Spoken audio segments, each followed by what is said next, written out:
Good evening everyone. आज के session में हम बैंकिंग का सिलेबस समझेंगे।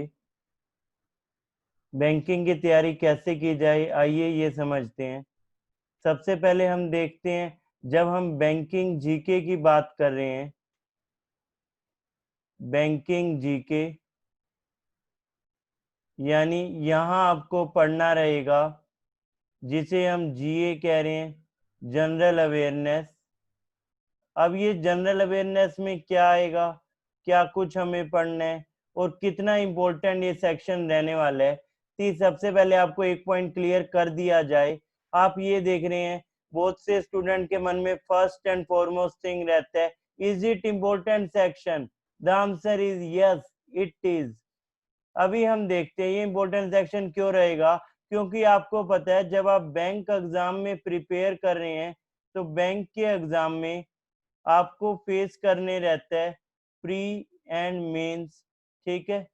हाँ, अगर आप पीओ के लिए जा रहे हैं तो आप इंटरव्यू भी फेस करते हैं, वहां भी आपके लिए जीके हेल्पफुल रहेगा। तो प्री की जब हम बात करते हैं, मेजोरिटी स्टूडेंट क्या गलती कर देते हैं कि जीके का सेक्शन प्री में नहीं है, तो इसलिए वो इसकी तैयारी बाद में करने की सोचते हैं, जो कि रॉन्ग स्ट्रेटजी है। और मेंस में जीके का पोर्शन आ रहा है, यहाँ आपको इंडिविजुअल कट ऑफ भी क्लियर करना है और टोटल मेंस का कट ऑफ भी क्लियर करने रहता है हर सब्जेक्ट की तरह। इंटरव्यू की हम बात करें, ये तो प्योरली उसी के बेस पे है कि आपका जनरल अवेयरनेस है कैसा। ठीक है। तो यहाँ आप देख रहे हैं जीके का इम्पोर्टेंस। तो जीके सब्जेक्ट आपको बैंक में बैंक पीओ बनवा सकता है, बैंक पीओ का आपको जॉब दिलवा सकता है। और क्लैरिकल में भी हम देख रहे हैं कि मेंस में जीके का वेटेज। अब ये इम्पोर्टेंट सेक्शन कैसे है, आइए इसके बारे में समझते हैं। सबसे पहले जीके में आपको मैक्सिमम एक्यूरेसी मिलेगी। एक दो क्वेश्चन में आप 50-50% तक पहुंचे हैं, तब आप सोच सकते हैं कि आपका नंबर ऑफ अटेम्प्ट इतना है, फिर आप कुछ सोच सकते हैं। लेकिन मेजोरिटी आपको आता है तो आप आगे बढ़ेंगे, नहीं तो नहीं। Second, time efficient, yes it is. आप जो आपको टाइम मिलता है जीके के एग्जाम में, आपको क्या लगता है कितना टाइम लगता होगा जीके के लिए? अगर मैं बात करूं, अभी आपने एग्जाम फेस करना है SBI clerk, SBI clerk mains, इसमें जीके आ रहा है और 50 क्वेश्चन होंगे। ठीक है। एक एवरेज स्टूडेंट इसमें कितना टाइम लेता होगा, आपको क्या लगता है कि कितना टाइम इसमें लग सकता है? तो इसमें एक एवरेज स्टूडेंट का जो टाइम रहता है वो उसे लगेगा 8 to 12 मिनट, लेकिन उसे टोटल टाइम कितना मिलेगा? इसके ट्वाइस से भी ज्यादा। यानी आप देख रहे हैं कि टोटल टाइम जो उसे मिल रहा है, उसके अकॉर्डिंग ये एक टाइम एफिशिएंट सब्जेक्ट है। Highly scoring, yes it is. एक बार आपने सब्जेक्ट पे पकड़ बना ली, डेली बेसिस पे आप करंट प्रिपेयर कर रहे थे, फाइनेंशियल अवेयरनेस आपका अच्छा था, साइड बाय साइड आपने तैयारी किया था, तो फिर आपको उसका नेट आउटपुट हाईली स्कोरिंग ये रहेगा। क्योंकि बाकी सब्जेक्ट में तो लेवल प्लेइंग फील्ड है, अगर मॉडरेट आ रहा है तो सबके लिए मॉडरेट है, लेकिन जीके में अगर आपने मेहनत किया है तो आपको इसका आउटपुट देखने को मिलेगा। तो ये सब्जेक्ट कितना इंपॉर्टेंट रहने वाला है, जो आपको एक बैंक पीओ बना सकता है, ये हम समझ रहे हैं। आइए अब इसके बारे में थोड़ा और देखते हैं और इसे समझते हैं कि किस वे से हम इसे पढ़ते हुए आगे बढ़ सकते हैं। तो नेक्स्ट, इसके लिए स्ट्रेटेजी क्या रहेगी? अब कोई भी एग्जाम आप फेस करो, आपकी स्ट्रेटेजी डिसाइड करती है कि आप इसमें सक्सेस होंगे या नहीं होंगे। कोई भी एग्जाम हो, बीट बैंक एग्जाम और एनी अदर एग्जाम, किसी भी एग्जाम के लिए आपको क्या पता होना चाहिए? एक तो एग्जाम का पैटर्न पता होना चाहिए। ठीक है, कि किस तरह के आपसे क्वेश्चन पूछ रहे हैं, एग्जाम की नीड क्या है, ये आपके मन में पूरी तरह से क्लियर होनी चाहिए। सेकंड, आपको ये पता हो कि एग्जाम पैटर्न के अकॉर्डिंग प्रीवियस जो पेपर है, प्रीवियस ईयर के पेपर, उसमें क्या पूछा गया है। ठीक है, तो आप वो कितना रेलिवेंट है आपकी प्रिपरेशन से, तो आपको ये भी side by side cross check करना है। तो इसलिए किसी भी एग्जाम में स्ट्रेटजी आपकी बहुत वर्कआउट करेगी। यहाँ भी आप देख रहे हैं, जो मेरा मानना है कि जीके में यही स्ट्रेटजी वर्कआउट करती है, जिसको मैं 3W स्ट्रेटजी कह रहा हूँ। 3W का मीनिंग क्या है? First, why you have to study, आप पढ़ना क्यों चाहते हैं? क्या आप बैंक पीओ बनना चाह रहे हैं, बैंक क्लर्क लगना चाह रहे हैं, तो आप अपने अकॉर्डिंग अपना ड्रीम, आप खुद को एक बैंक जॉब में देखना चाहते हैं, इसलिए आप पढ़ना चाहते हैं। तो जब तक ये ऑब्जेक्टिव क्लियर नहीं होगा, आपको आउटपुट नहीं मिल पाएगा क्योंकि जब आपको यही नहीं पता कि आपका एम क्या है, आप किस वे से पढ़ना चाह रहे हैं, तो आप क्या डिजायर्ड रिजल्ट उसमें देंगे, आप अपना 100% कैसे दे पाएंगे जब आपके मन में क्लियर नहीं होगा why you have to study. Second, what you have to study, why आपको क्लियर हो गया, लेकिन इसमें पढ़ना क्या है, क्या जीके का मतलब कुछ भी पढ़ लिया जाए, हिस्ट्री पॉलिटी इको ज्योग्राफी आप सब कुछ पढ़ना शुरू कर दें, लेकिन एग्जाम तो आपने बैंक एग्जाम देना है, तो बैंक एग्जाम की नीड क्या है, ठीक है, आपसे यहाँ क्या पूछ रहा है, किन चीजों के ऊपर वो आपकी एक्सपर्टीज चाहेगा, क्या टॉपिक आपको आना चाहिए, तो एग्जाम का नीड क्या है, ये आपको क्लियर होने के लिए what you have to study का कंसेप्ट है कि आपको इसमें एग्जैक्टली पढ़ना क्या है। अभी हम इसको देखेंगे कि व्हाट में हमें क्या देखना है, कि हमें बैंकिंग अवेयरनेस देखनी है, हमें करंट अफेयर भी देखना है, और हमें इसके साथ साथ स्टैटिक भी देखना है। Second, from where you have to study, क्या कोई भी करंट अफेयर मिल जाए उसे पढ़ते जाओ आगे बढ़ते जाओ, नो, ये स्ट्रेटेजी नहीं रहनी चाहिए। आपको ये देखना है उसमें से कितना आपके लिए रेलिवेंट है, कहाँ से पढ़ा जाए, कोई कह रहा है एबीसी सोर्स से पढ़ लो, कोई अलग डीएफ सोर्स बता रहा है, कोई कह रहा है लास्ट में ये करने से हो जाएगा, नहीं, तो आपको अपने अकॉर्डिंग स्ट्रेटेजी बनानी है कि आपके लिए क्या यूजफुल रहने वाला है और बेस्ट इस केस में क्या रहता है। तो आइए समझते हैं क्या इसमें बेस्ट रहेगा। फर्स्ट, व्हाट टू स्टडी, यानी आपका सिलेबस क्या है, जो अभी हम देख रहे थे व्हाट टू स्टडी वाला कंसेप्ट। अब व्हाट टू स्टडी में आपको तीन चीजों की तरफ देखना है। सबसे पहले आप इसमें देख रहे हैं कि बैंकिंग अवेयरनेस, पहला सेक्शन है बैंकिंग अवेयरनेस का। अब स्वाभाविक है आप बैंक में जॉब करने जा रहे हैं, आपको यही नहीं पता कि बैंक क्या है। मेरे एक स्टूडेंट का एग्जांपल लेते हैं, बैंक पीओ में जब वो देख रहे हैं, वो प्रिपरेशन के लिए आए इंटरव्यू के लिए, तो हम डेमो इंटरव्यू ले रहे थे, हमने उनसे पूछ लिया कि आपका बैंक में अकाउंट है किसी गवर्नमेंट बैंक में, तो वो कह रहे हैं नहीं अकाउंट नहीं है। तो हमें वही उन्हें समझाना पड़ा कि आप बैंक इंटरव्यू के लिए जा रहे हैं, आप वहाँ क्या इंप्रेशन पड़ेगा, आप कहेंगे आपका बैंक अकाउंट नहीं है किसी पब्लिक सेक्टर बैंक में, ठीक है। तो जिस संस्था से आप जुड़ना चाह रहे हैं, जहां आपको जॉब करने है, उसके बारे में आपको पता होना चाहिए, you should be updated about that. तो बैंकिंग अवेयरनेस का टॉपिक रहेगा। नेक्स्ट, इसके बाद जब हम देखते हैं करंट अफेयर, करंट का यहाँ मीनिंग है politically, economically and socially current. Current mean something which is in news, ठीक है, एसटीडीसी या साइंस का करंट लगाने की जरूरत नहीं है, ठीक है, no need to get shock from here, ये करंट अफेयर्स हैं। थर्ड रहता है स्टैटिक, स्टैटिक नॉलेज में आता है वो पोर्शन जो चेंज नहीं हो रहा है, ठीक है, स्टैटिक में हम वो पोर्शन देखते हैं जो यहाँ पे चेंज नहीं हो रहा है, यानी अगर हम डैम्स की बात करें, रिवर्स की बात करें, टेम्पल्स की बात करें, ये सब नेशनल पार्क, ये सब आपका स्टैटिक पोर्शन बनाएगा। इन सब का नेट सबमिशन आपका एग्जाम में सबसे ज्यादा वेटेज आप में करंट अफेयर्स की रहेगी, फिर आप स्टैटिक और बैंकिंग अवेयरनेस देखते हैं। तो लेकिन ये तीनों ही करने जरूरी हैं, जब तक बैंकिंग अवेयरनेस आपका स्ट्रोंग नहीं होगा, आपको करंट समझ में नहीं आएगा। This exam is not merely you can crack by learning only, आपको समझ होना चाहिए उन करंट का जो आप पढ़ रहे हैं। वहां बता दिया जीडीपी 5% है, फिर आपने देखा एडीबी ने तो अलग डाटा दिया 5.2 दिया, फिर आप देख रहे हैं एनएसओ ने कहा है 4.5% है। जब तक आपको यही नहीं पता होगा कौन जीडीपी प्रिडिक्ट कर रहा है, कौन रियल डाटा दे रहा है, एक्चुअल जीडीपी में रैंक क्या है, ग्रोथ में रैंक क्या, आप कैसे उस करंट को याद करेंगे, मेमोराइज कैसे करेंगे आप उसे। तो ये अंडरस्टैंडिंग आपकी बैंकिंग अवेयरनेस से भी आएगी और स्टैटिक भी आपको हेल्प करेगा। अब इन सिलेबस को हम डिटेल में देखते हैं। सबसे पहले हम आते हैं स्टैटिक जीके पे। स्टैटिक जीके आप इसमें देख रहे हैं करेंसी विद ट्रिक। अब करेंसी विद ट्रिक का कंसेप्ट क्या है, ये आपको क्या कह रहा है, यहाँ आपको सिंपली समझना है, याद करने के लिए एक कोचिंग का काम क्या होता है। मेरा ये मानना है कोचिंग का काम है आपको राइट डायरेक्शन दे, ठीक है, डायरेक्शन आपको प्रॉपर मिले, और दूसरा to make your work easy, आपका काम इजी बना दिया जाए, ठीक है। तो इसी पर्पज की वजह से आप एक कोचिंग को ज्वाइन करना चाहते हैं, नहीं तो आप अपने एंड से भी कर सकते हैं। तो ये पर्पज है किसी भी कोचिंग का। तो ये हम देख रहे हैं, हम डायरेक्शन, हमें राइट डायरेक्शन कैसे मिलना चाहिए और काम इजी कैसे। करेंसी विद ट्रिक, हम कोई भी एग्जांपल है किसी भी करेंसी का, हम देखिए रुपया, तो इसकी ट्रिक क्या रहेगी, हम कह देंगे एमएस पिंस, ठीक है।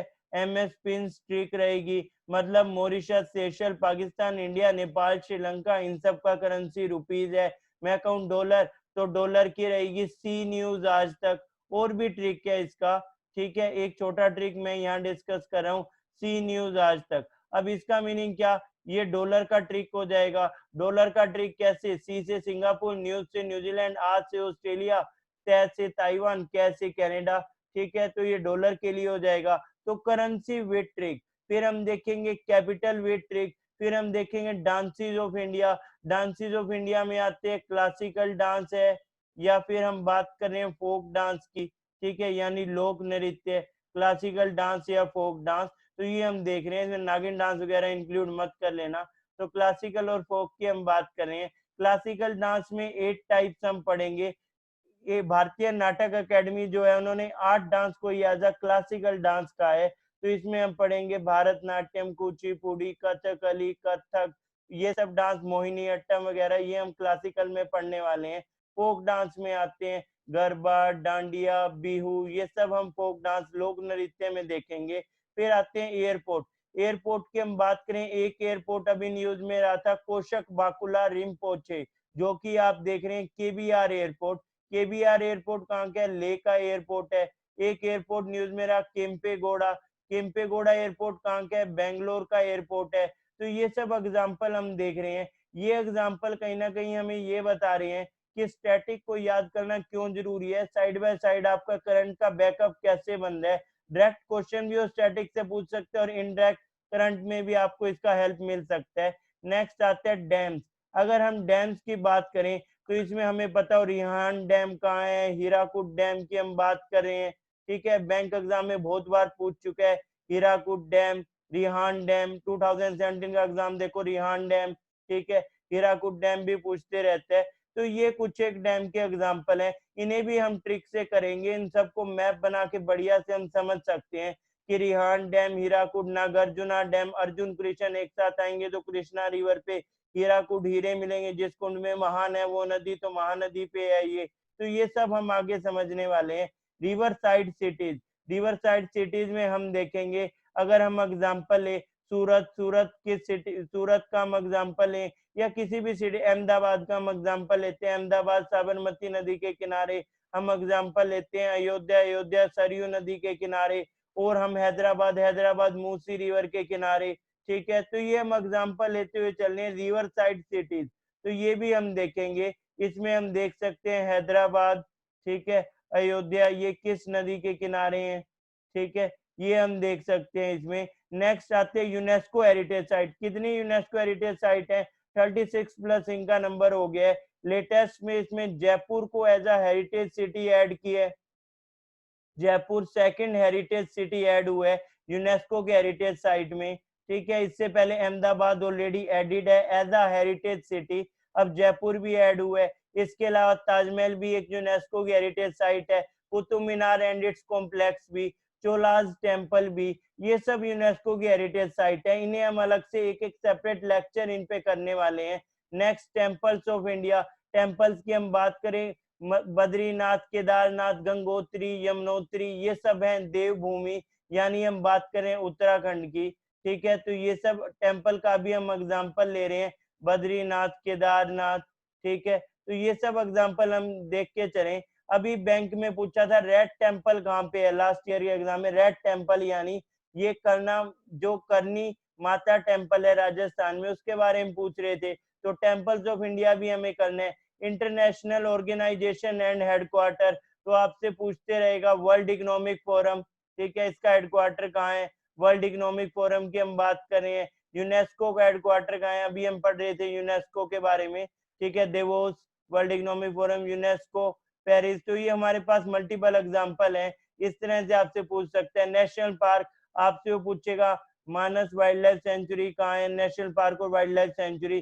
काजीरंगा नेशनल पार्क कहाँ है, वन हॉर्न डायनासोर के लिए फेमस, असम में आप देख रहे हैं काजीरंगा नेशनल पार्क। इसके अलावा आप देख सकते हैं जिम कॉर्बेट नेशनल पार्क, ठीक है, नांदौर वाइल्ड लाइफ सेंचुरी कहाँ है, ये सब एग्जांपल आप देख रहे हैं। गवर्नमेंट स्कीम अभी हम देख रहे हैं, कल के दिन 15 जून, तो हम उसका एग्जांपल लें, स्किल इंडिया मिशन, इसको 5 साल हो गए। स्किल इंडिया को 5 इयर्स। ठीक है, हम इसका एक एग्जांपल और लेते हैं गवर्नमेंट स्कीम का, अभी न्यूज में था ये गवर्नमेंट स्कीम। हम इसमें देख रहे हैं प्रधानमंत्री जन धन योजना, ये भी एग्जांपल किसका है, गवर्नमेंट स्कीम का। स्वच्छ भारत मिशन, ये भी एग्जांपल गवर्नमेंट स्कीम का है। और इसके अलावा हम देखें अभी जो गवर्नमेंट स्कीम न्यूज में आई, जिसमें हम देख रहे हैं जो 20 लाख करोड़ का सेल्फ रिलायंट इंडिया, ठीक है, आत्मनिर्भर Bharat package, self reliant India, तो ये भी एग्जांपल हो जाएगा गवर्नमेंट इनिशिएटिव एंड स्कीम्स का। तो ये हम एग्जांपल देखते चल रहे हैं। और भी एग्जांपल हो सकते हैं प्रधानमंत्री गरीब कल्याण योजना, ठीक है, ये अलग है, सेल्फ रिलायंट इंडिया अलग है। तो ये सब एग्जांपल हो गए गवर्नमेंट स्कीम्स के। तो एक अप्रोच हम ये देख रहे हैं। नेक्स्ट इसके अलावा जब हम देखें तो हम देख सकते हैं नेक्स्ट सेक्शन हमने देखना है, नेक्स्ट सेक्शन की बात कर रहे हैं करंट अफेयर। करंट अफेयर का section important national and international appointment. तो important national and international appointment, current affair के सेक्शन का मीनिंग क्या भी आपको बताया था, current means something in news, ठीक है, जो न्यूज में है हम उसकी बात कर रहे हैं। लेकिन न्यूज में आप ये नहीं कहोगे अमिताभ बच्चन न्यूज में उन्हें कोरोना हो गया है। न्यूज का यहाँ सेंस है, हमें इस सेंस को याद रखना है। जैसे एक स्टूडेंट को मैंने कहा डेली आपको नोटबुक में करंट अफेयर लिखने हैं, उसने लिख रखा था पाकिस्तान की गोलाबारी में 4 चौकी तबाह। कैसे करंट अफेयर एग्जाम में पूछेंगे, एग्जाम पॉइंट ऑफ व्यू से याद करने हम, हाँ हम याद करने के लिए इजी बना सकते हैं, समझने के लिए हम किसी जोक की फॉर्म में भी कर सकते हैं। हम एक एग्जांपल देखते हैं, आप सबने एक सेंटेंस या एक जोक सोशल मीडिया में पढ़ा होगा कि अगर हम आकाश की बात करें तो आकाश में टिड्डे घूम रहे हैं, ठीक है, आकाश की जब हम बात करें तो आकाश में टिड्डे घूम रहे हैं। अगर हम बात करें बॉर्डर की तो बॉर्डर पे टिड्डे खाने वाले घूम रहे हैं, ठीक है, बॉर्डर पे टिड्डे खाने वाले कौन है, अब आप समझ जाओ, चाइनीज, बॉर्डर पे टिड्डे खाने वाले घूम रहे हैं। और अगर हम बात करें हम बाहर जाएंगे तो बाहर अगर आउटसाइड की हम बात करें तो बाहर कोरोना, ठीक है, कोरोना घूम रहा है बाहर। और अगर हम ये देखें कि धरती के अंदर पाताल, तो धरती के अंदर इनसाइड, इनसाइड अर्थ की हम बात करें तो इसके अंदर कौन, इसके अंदर हम देख रहे हैं अर्थक्वेक का इशू चल रहा था करंट में, और इसके अलावा साइक्लोन। तो ये सब एग्जांपल हो गए कैसे आप बेसिक समझ से भी अपने लिए करंट को इजी बना सकते हो। ये सब करंट के एग्जांपल है। साइक्लोन में निसर्ग, आम्फन, ये सब साइक्लोन आए थे अभी, ठीक है, निसर्ग, आम्फन, ये सब साइक्लोन आप देख रहे थे। अर्थक्वेक दिल्ली में, रोहतक में आपने देखा था, उससे पहले टर्की में था। बॉर्डर के ऊपर चाइनीज नेपाली, चाइनीज नेपाली, ये सब हम देख रहे हैं इशू चल रहा है, चाइना के साथ भी चल रहा है, ठीक है, नेपाल के साथ भी बॉर्डर इशू हमारा हम देख रहे हैं 2% पे है, 98% पे नहीं नेपाल के साथ। स्काई में हम देख रहे हैं लोकस्टस, ठीक है, लोकस्टस की हम बात कर रहे हैं, राम घोड़े जिन्हें कहते थे, टिड्डे घूम रहे हैं बाहर, कोरोना वायरस, कोविड-19 डिजीज का खतरा। तो ये हम देख रहे हैं किस तरह से हम इन्हें याद भी कर सकते हैं बेसिक अंडरस्टैंडिंग से भी। अब next point, important national and international appointment. जैसे आपने देखा मध्य प्रदेश के नए सीएम बने थे, ठीक है, एमपी के न्यू सीएम की हम बात करें, मध्य प्रदेश के सीएम कौन बने थे, शिवराज सिंह चौहान, ठीक है, शिवराज सिंह चौहान। अभी हम देख रहे हैं कल को नए डिप्टी चीफ मिनिस्टर राजस्थान के भी कोई बन जाएंगे, सचिन पायलट के रिमूव करने के बाद, तो उसे भी देख लेंगे। अवार्ड की हम बात करें तो अवार्ड के लिए हम देख रहे हैं कि इस बार जैसे हम देखें ऑस्कर किसको मिला, या इसके अलावा गोल्डन ग्लोब किसको मिला, या फिर हम इसके अलावा देखते चलें अभी के सिवान इसरो के हेड, उन्हें भी अवार्ड मिला, करमन अवार्ड। तो ये सब एग्जांपल अवार्ड। रिपोर्ट की हम बात करें तो रिपोर्ट की हम बात करें एचडीआई में इंडिया का क्या रैंक है, ईज ऑफ डूइंग बिजनेस में क्या रैंक है, या फिर हम लेटेस्ट में देखें सस्टेनेबल डेवलपमेंट में अभी रैंक आया है, एसडीजी में इंडिया का क्या रैंक आया है, एसडी में सस्टेनेबल डेवलपमेंट में, इसमें इंडिया का क्या रैंक है। तो ये सब एग्जांपल हम देख सकते हैं इसमें, ठीक है। नेक्स्ट स्पोर्ट्स की हम बात करें, स्पोर्ट्स के इवेंट अभी के लिए तो होल्ड पे चले गए हैं, कोई इवेंट हो नहीं पा रहा है, पर इसका हम एग्जांपल देखते चलते हैं। AFC world cup, AFC Asia cup women, ठीक है, ये इंडिया में होना है, ये हमने न्यूज में देखा है, एएफसी एशिया कप वुमेन, ये हम देख रहे हैं ये इंडिया में होना है, ठीक है। तो ये भी एक स्पोर्ट्स इवेंट का एग्जांपल है। और जब वो इवेंट हो जाता है उसमें विनर कौन है हम ये सब फॉलो करते हैं। जैसे हम देख रहे थे वुमेन क्रिकेट वर्ल्ड कप में विनर तो हम वहां देख रहे थे ऑस्ट्रेलिया, अंडर 19 में हम देख रहे थे बांग्लादेश, ठीक है। Science and tech, science and tech का सबसे बढ़िया एग्जांपल कोविड-19 से टैकल करने के लिए रहेगा, एलिसा किट बनाई है, ठीक है। एलिसा किट कोविड-19 से टैकल करने के लिए। और एग्जांपल हम देखें आरटी-पीसीआर टेस्ट, ठीक है, और एंटीजन टेस्ट या रैपिड एंटीबॉडी टेस्ट। और हम इसके एग्जांपल देखें, जियो ने क्या 5G लॉन्च, ये भी करेंगे जियो, ठीक है। जियो ने ऑलरेडी जियो मीट ऐप को लॉन्च कर दिया है, ठीक है। तो ये सब एग्जांपल आपके साइंस एंड टेक के है। नेक्स्ट, इसके अलावा economy and finance, economy and finance में हम देख रहे हैं इंडिया का जीडीपी कितना चल रहा है, पीएमआई कितना जा रहा है, परचेजिंग मैनेजर इंडेक्स कितना है, फैक्ट्री आउटपुट जो हम कहते हैं। तो यहाँ हम देखते हैं जीएसटी के रिगार्डिंग टैक्स कलेक्शन कितना है, इकोनॉमी कैसा कर रही है, जीडीपी का डाटा हम देख लेंगे। या फिर हम इसमें देखेंगे अदर इंडिकेटर, सीपीआई यानी महंगाई कैसा है, कंज्यूमर प्राइस इंडेक्स देख लेंगे। गवर्नमेंट स्कीम अभी हमने एग्जांपल लिया डिफेंस, डिफेंस में हम देख रहे हैं कि हमें चाहिए, अभी चाइना के साथ हम इशू देख रहे थे तो मिग 29 हम ऑर्डर कर रहे थे, ठीक है। S-400, राफेल, स्पाइस 2000, ये सब हम लेना चाह रहे हैं। तो ये सब हम देखते हुए चल रहे, डिफेंस की प्रोक्योरमेंट और डिफेंस सेक्टर को अब ओपन कर दिया प्राइवेट के लिए, ये भी हम देख रहे हैं। कुछ हद तक इसमें भी एफडीआई बढ़ा है। बुक्स एंड ऑथर, ओबिचुरीज, ओबिचुरीज में हम देख रहे हैं सुशांत सिंह राजपूत, ठीक है। तो ये हम देख रहे हैं सुशांत सिंह राजपूत, ऋषि कपूर, या फिर इसके अलावा हम एग्जांपल ले इरफान खान, या फिर हम और भी एग्जांपल ले सकते हैं। तो ये सब ओबिचुरीज हो जाएंगी। इन्वायरमेंट, इन्वायरमेंट में अभी हम देखें इन्वायरमेंट डे थीम था बायोडाइवर्सिटी, इन्वायरमेंट डे की हम बात कर रहे हैं। अभी हम देख रहे थे थीम बायोडाइवर्सिटी, ठीक है, बायोडाइवर्सिटी थीम। कल्चर, कौन सा फेस्टिवल कहाँ पे हो रहा है, ये कल्चर में आएगा। और पॉलिटिक्स, पॉलिटिक्स में किसी पार्टी का किसके साथ मर्जर हो रहा है, किसने नई पार्टी लॉन्च कर दी, क्या राजस्थान में कोई नई पार्टी आएगी या गवर्नमेंट चेंज होगी या किस वजह से, ये सब कुछ पॉलिटिक्स है।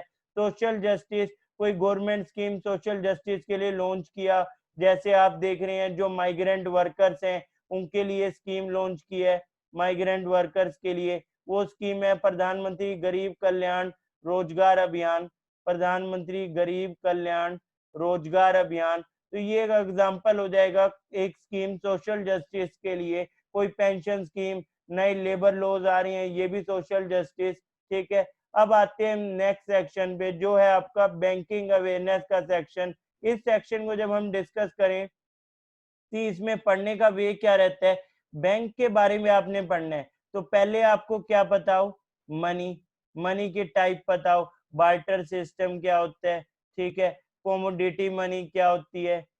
फिर हम देखेंगे पेपर मनी, पेपर मनी क्या होती है, ठीक है। हम इसके बाद फिर डिजिटल में जाएंगे। तो यानी पहले आपको मनी तो पता, मनी के टाइप बताओ, फिर मनी को रखोगे कहाँ, मनी को आप रखेंगे बैंक में, ठीक है। फिर हम बैंक का क्लासिफिकेशन एंड हिस्ट्री देखेंगे कि बैंक के टाइप कौन से हैं, पब्लिक सेक्टर है, प्राइवेट सेक्टर है, कोऑपरेटिव है, पेमेंट है, स्मॉल फाइनेंस बैंक है, या फिर ये एक फॉरेन बैंक है, या ये एनबीएफसी है, बैंक नहीं है, ठीक है। क्लासिफिकेशन एंड हिस्ट्री, तो ये हम देखने वाले हैं इसमें। नेक्स्ट फिर हम देखते हैं टाइप ऑफ बैंक, जो कि क्लासिफिकेशन में आ जाएगा आपका आरबीआई एंड इट्स फंक्शन। इसमें हम पढ़ेंगे आरबीआई, अब बैंक पढ़ लिए तो बैंकों का बैंक कौन है, बैंकों को कौन कंट्रोल करेगा, बैंकों के ऊपर सुपरविजन किसका हो, तो आरबीआई आ जाएगा। और आरबीआई अगर मॉनिटरी पॉलिसी के लिए आरबीआई का कंसेप्ट होता है आरबीआई मॉनिटरी पॉलिसी, यानी आरबीआई को मैनेज करना है, लिक्विडिटी भी, फ्लो ऑफ मनी भी इकोनॉमी में मैनेज करना है, जो आरबीआई के फंक्शन में आएगा। तो आरबीआई और मॉनिटरी पॉलिसी पढ़ेंगे। अब ज्यादा अगर पैसा हो गया, बैंक कितने बना दिए, इतने लोगों को पैसा दे दिया, लोन ज्यादा दे दिया, तो लोग क्या कर देंगे, महंगाई कर देंगे। तो इन्फ्लेशन, उसको कंट्रोल करने के लिए फिर आरबीआई का मॉनिटरी पॉलिसी। तो ये टॉपिक सब इंटरलिंक टॉपिक हैं। आप बीच से पढ़ने लगोगे तो कोई वैल्यू नहीं है उस स्टडी का, कहीं भी आप कंसेप्ट को रिलेट ही नहीं कर पाओगे। फिर आता है बजट। अब हमें मनी समझ आ गया, बैंक में पैसा रखना आ गया, हम प्लान कर सकते हैं सेविंग का, हम प्लान कर सकते हैं एक्सपेंडिचर का, हम फ्यूचर को सोच के चल सकते हैं, और वो जो फ्यूचर का हम प्लान कर रहे हैं वही आपका ऑफिशियल डॉक्यूमेंट क्या बनेगा, बजट बनेगा। Budget is nothing but an estimate of future income और एक्सपेंडिचर। फिर आपका बजट आपने देख लिया, तो सब लोगों का देश में खर्चा निकाल दें, यानी उनका टोटल हम ये देख लें एक्सपेंडिचर कितना है, या फिर टोटल कुल लोगों ने कितना कमाया, या टोटल हम देख लें कि लोग गुड्स एंड सर्विस को बेच के इंडिया का मार्केट कितना बन रहा है, तो वो जीडीपी बन जाएगा। ये हमारा टोटल इकोनॉमी का साइज बताएगा। फिर हम इसमें डिजिटल बैंकिंग के इनिशिएटिव हैं वो पढ़ेंगे। हम जिस वे से करने जा रहे हैं उस वे से आपको बैंकिंग कहीं नहीं मिलेगा। यहाँ हम देखेंगे बैंकिंग 1.0, ठीक है, क्या था उसमें 2.0, 3.0। अब हम बैंकिंग के किस फेज में है, ये सब डिजिटल में आएगा। कैसे पहले ब्रिक एंड मोर्टार बैंकिंग थी कि बैंक के लिए आपको एक ब्रांच में जाना पड़ रहा है, ठीक है, छोटे मोटे काम के लिए भी, सभी काम के लिए नहीं, इस ब्रांच में आपको जाना पड़ रहा है। और यहाँ जब आप इस ब्रांच में जाते हैं तो आपको कैश के लिए भी, ठीक है, डिपॉजिट के लिए भी, विड्रॉल के लिए भी, हर काम के लिए आपको बैंक ब्रांच के ऊपर आप डिपेंडेंट थे बैंकिंग 1.0 में। अब 2.0 में इन्होंने क्या किया, 2.0 में क्या करना चाह रहे हैं, यहाँ पे इन्होंने सबसे पहले थोड़ा इजी कर दिया बैंक का काम, तो यानी एटीएम वगैरह, ठीक है, CBS system, core banking solution की बात करें, सारे आपस में कनेक्टेड होंगे, बैंक कहाँ से विड्रॉल किया, किधर रखा पैसा, सब पता रहेगा। 3.0 थोड़ा और इजी कर देंगे, मोबाइल वैलेट आ गए, नेट बैंकिंग आ गई, ठीक है। जो इससे नेक्स्ट फेज अभी हम देख रहे हैं उसमें हम देख रहे हैं यूपीआई, ठीक है, यूपीआई आधार इनेबल्ड पेमेंट सिस्टम, एईपीएस हम देख रहे हैं, एईपीबी आधार इनेबल्ड पेमेंट ब्रिज, इसके अलावा हम देख रहे हैं, और हम इसके अलावा देख रहे हैं नेक्स्ट, जैसे चेक की हम बात करें तो सीटीएस हो गया, ठीक है, एनएसीएच का हम एग्जांपल देख सकते हैं। तो ये सब इनिशिएटिव क्या है, ये डिजिटल में आएंगे और इससे करंट भी बनता है और आपका बैंकिंग भी डायरेक्टली लिंक है। नेक्स्ट आता है क्रेडिट रेटिंग एजेंसी। ये क्रेडिट रेटिंग एजेंसीज के एग्जांपल लाइक इसे हम देख सकते हैं, क्रेडिट रेटिंग एजेंसी केयर, और हम देख सकते हैं फिच, स्टैंडर्ड एंड पुअर। क्योंकि क्रेडिट तो प्रोवाइड कर दिया, लोन प्रोवाइड कर दिया बैंक ने, कौन उस क्रेडिट को रेटिंग देगा, क्या इस पर्सन को लोन देना चाहिए नहीं देना चाहिए, इस कंपनी को लोन देना चाहिए नहीं देना चाहिए, इस गवर्नमेंट को लोन देना चाहिए नहीं देना चाहिए, who will ensure that, credit rating agencies. Next, अब पैसे लेने की और कौन सी मार्केट है, सब्जी लेने की क्या मार्केट होती है, सब्जी मंडी। पैसे लेने के लिए money market, capital market, short term के लिए जो मार्केट है मनी मार्केट है 1 साल तक की, उससे बड़े टाइम के लिए कैपिटल मार्केट। अब लोन देना आ गया, लोन लेने के सोर्सेज पता चल गए, तो अब हमें क्या, लोन लेके वापस नहीं किया तो फिर एनपीए बन जाएगा, तो हमें एनपीए के बारे में पढ़ना पड़ेगा।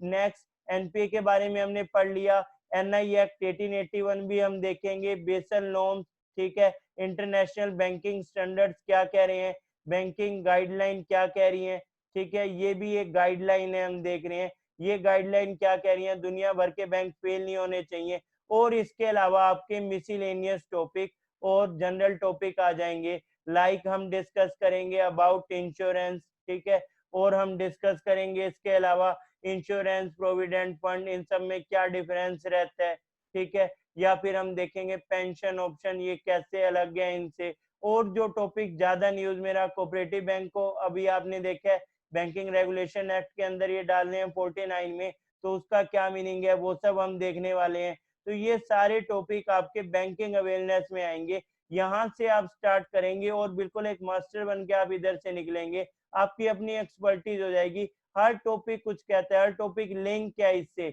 मनी अगर आपको समझ आएगा, आपको बैंक में पैसे रखने का पॉइंट समझ आएगा, फिर टाइप ऑफ बैंक समझ आएंगे, फिर बैंकों पे कंट्रोल समझ आएगा, फिर उस कंट्रोल की नीड क्या, इन्फ्लेशन समझ आएगा, फिर हम उसको कैसे अपने अकॉर्डिंग इनकम एक्सपेंडिचर करते हैं तो बजट समझ आएगा, देश के हर लोगों सबका बजट, सब लोगों का खर्च देखे तो जीडीपी समझ आएगा, फिर हम देखेंगे क्या नई इनिशिएटिव बैंकिंग में तो डिजिटल बैंकिंग, फिर क्रेडिट देने के लिए क्या सेफ देना है या नहीं से, तो हम देखेंगे एसएनपी, केयर, फिच।